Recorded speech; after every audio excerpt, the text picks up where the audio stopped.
Hello, River Landing.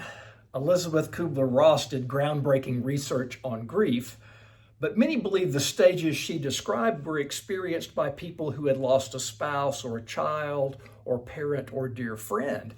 Actually, her study involved people who were dying and were therefore grieving the loss of their own lives.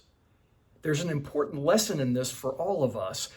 Grief is never only or mostly the pain of losing a loved one. It is always more the loss of our own lives. The life we had with a spouse or child or friend that is no more. Our dreams that are no more. Grief is the struggle of coming to grips with a different life for yourself. A life that does not include the same love and presence and blessing of the other that gave meaning to your life. Which brings me to the monthly grief group we have at River Landing. Most of the residents who participate in this group have lost spouses. A few have lost children. So that is how most of us understand the purpose of the group. But this is a misunderstanding.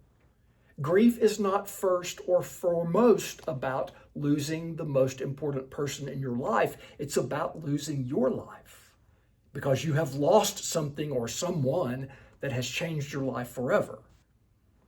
One feature of grief that Kubler-Ross discovered was that it is not always a result. It is often an anticipation.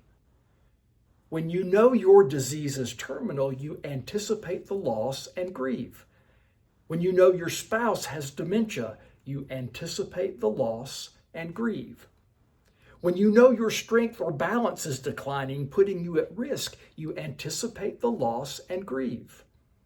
Honestly, if every resident who was grieving came to our grief group, we would have to meet in the NPR, but that would ruin the group, which is built on personal interactions and support. We don't wait until our loss is complete to start grieving. So you don't have to wait for death to participate in our grief group. If you are anticipating loss, come walk with us. We would be honored. Have a wonderful week.